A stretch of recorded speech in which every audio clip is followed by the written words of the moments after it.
Tube Tamil வணக்கம். ஈரானை கடவுள் காப்பாற்ற வேண்டும் சொல்லி இருப்பவர் டொனால்ட் ட்ரம்ப் நம்ப முடிகின்றதா? இஸ்ரேலை கடவுள் காப்பாற்ற வேண்டும், அதையும் அவரே சொல்லி இருக்கின்றார். அமெரிக்காவை இறைவன் முன்னணியில் வைத்து காப்பாற்ற வேண்டும் சொன்னவர் டொனால்ட் ட்ரம்ப். அது மாத்திரமல்ல, இந்த அகில உலகத்தையும் இறைவன் காப்பாற்ற வேண்டும் என்று டொனால்ட் ட்ரம்ப் கூறியிருக்கின்றார். இதுதான் 12 நாட்கள் நடைபெற்ற போரினால் அவர் கற்றுக்கொண்ட பாடமாக இருக்கின்றது. 2 நாடுகளும் போர் நிறுத்தத்தை செய்ய வேண்டும் என்று கூறியதன் பின்னர் 2 நாடுகளும் தொடர்ந்து தாக்குதலை நடத்துகின்றன.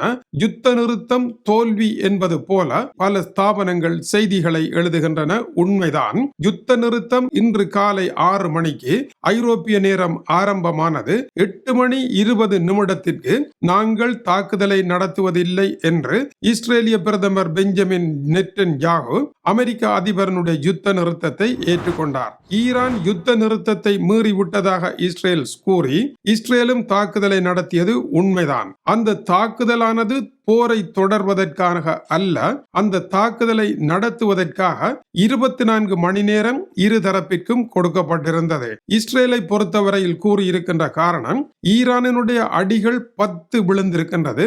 இஸ்ரேல் ஈரானுக்கு அடித்தது 8 மட்டுமே. எனவே மேலதிகமாக 2 அடிகளை அடிப்பதன் மூலம் குத்துச்சண்டை மைதானத்தில் இருவரும் சம அளவில் குத்துக்களை இறக்கியதன் பின்னதாக இருவரும் சம பெருமானத்துடன் யுத்த நிறுத்தத்திற்குள் செல்வது என்பது இதனுடைய கருத்தாகும். எனவே யுத்த நிறுத்தம் தோல்வியடைந்து விட்டது, போர் தொடர்ந்து நடைபெறுகின்றது என்று பலமையான ஒரு பாணியில் கருதிவிட முடியாது.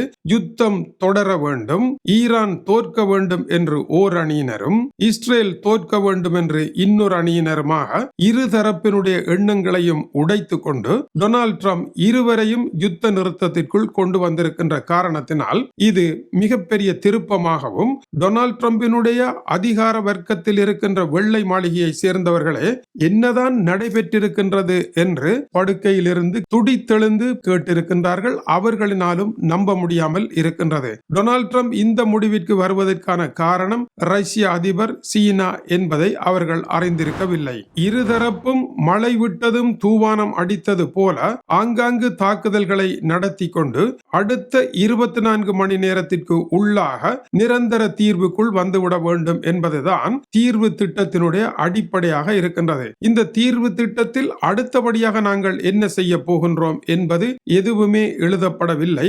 முதலில் யுத்த நிறுத்தம், இந்த 12 நாள் யுத்தம் போதும் என்பதுதான் இதனுடைய தீர்ப்பாக இருக்கின்றது.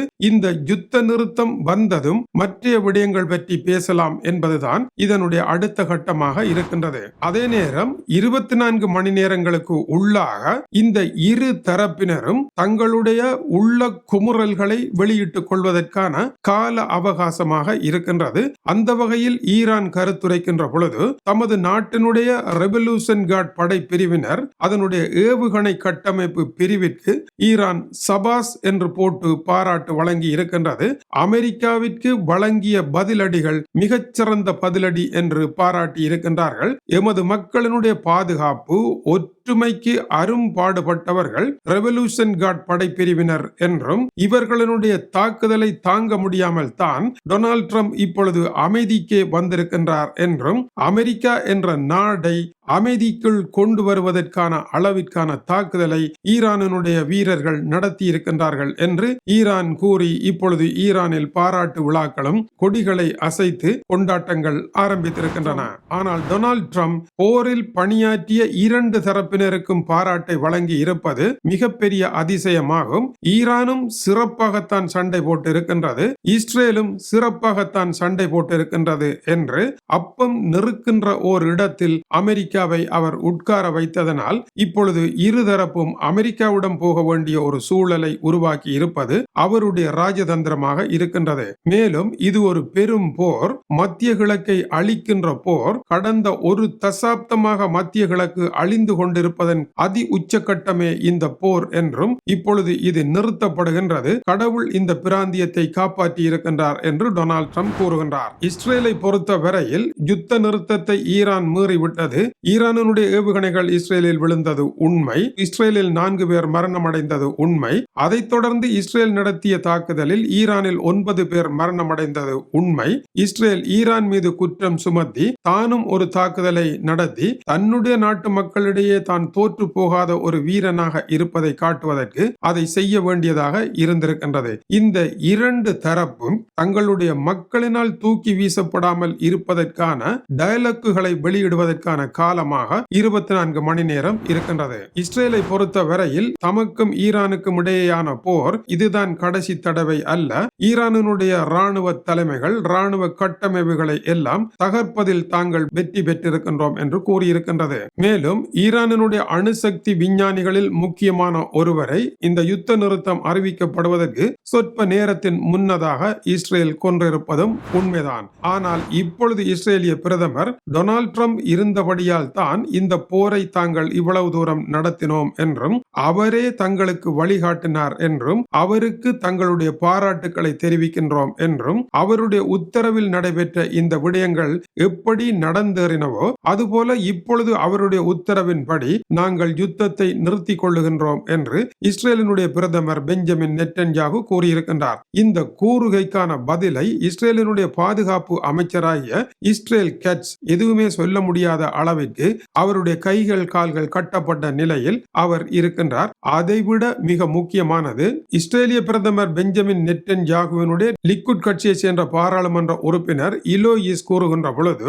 ஈரானுடைய ஆட்சியாளர்களை ஒரு எதேச்சாதிகார ரெஜிம் என்று நீங்கள் கூறினீர்கள். ரெஜிமுடன் எப்படி பேச்சுவார்த்தை நடத்தலாம், அவர்களுடன் எப்படி யுத்த நிறுத்தத்தை ஏற்படுத்தலாம், இதை நீங்கள் ஏற்படுத்தி இருக்கின்றீர்கள் என்றால் இனிமேல் அவர்கள் ரெஜிம் அல்ல, அவர்கள் ஒரு நாடு என்று அவர் குறிப்பிட்டிருக்கின்றார். இது இஸ்ரேலிய பிரதமருடைய கட்சிக்குள் ஏற்பட்டிருக்கின்ற அடிதலையான மாற்றமாக இருக்கின்றது. இந்த முடிவானது இஸ்ரேலின் வெற்றி என்பதை விட ஈரானிய ரெஜிமுடைய வெற்றிதான் என்றும் அவர் கூறியிருக்கின்றார். அதேவேளை இந்த யுத்த நிறுத்தமானது ஈரானுடைய அணுகுண்டு உருவாக்கத்தை தடுத்ததா என்றால் இல்லை, ஈரானுடைய ஏவுகணை தாக்குதலை தடுத்ததா என்றால் இல்லை. ஆனால் இந்த 2 நாளும் வரக்கூடிய ஆபத்தில் இருந்து இஸ்ரேல் தப்பி பிழைத்து விட்டது என்பது இஸ்ரேலினுடைய தொகுப்புரையாக இருக்கின்றது. இந்த நிலையில் போர் காரணமாக மூடப்பட்ட சிரியா ஈரான் நாடுகளினுடைய விமான சேவைகளுக்குரிய வான் பரப்புகள் மறுபடியும் திறக்கப்பட்டிருக்கின்றன.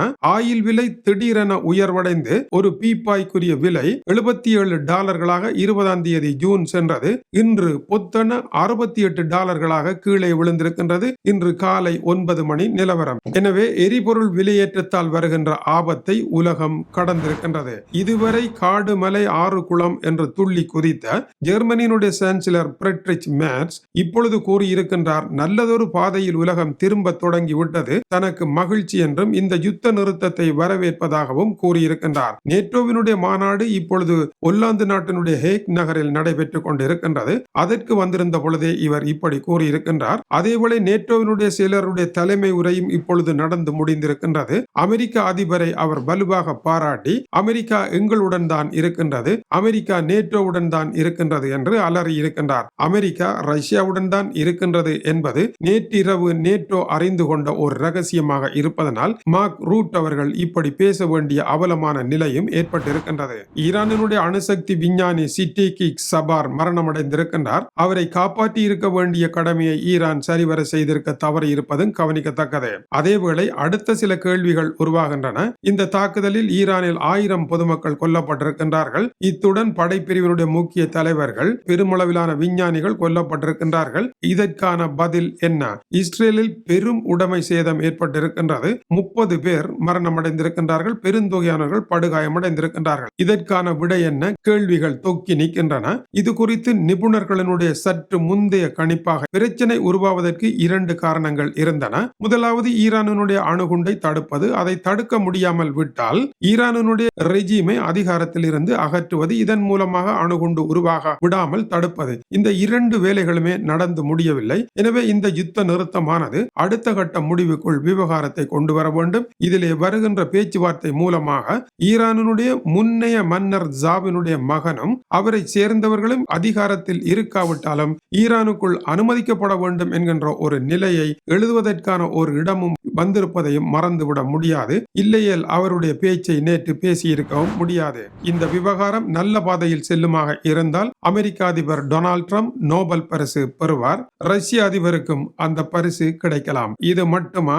நிமிடத்துக்கு நிமிடம் விவகாரம் சூடாகி கொண்டிருக்கின்றது. இனி என்ன நடைபெறப் போகின்றது? இஸ்ரேலில் பெரிய நெருப்பு வெடிக்க போகின்றது. ஈரானில் பெரிய ஆர்ப்பாட்டங்கள் வெடிக்க போகின்றது. மத்திய கிழக்கு நாடுகளில் மகிழ்ச்சி வரப்போகின்றது. அமெரிக்காவில் கலவரம் மாதிரியான ஆர்ப்பாட்டங்கள் வரப்போகின்றது. அடுத்த கட்டம் மிகப்பெரிய சூறாவளியாக இருக்க போகின்றது. இணைந்திருங்கள், செய்திகள் வருகின்றன. இது டியூப் தமிழுடைய உலக செய்திகளுக்காக டென்மார்க்கில் இருந்து கீசே துறை. வணக்கம் உறவுகளை.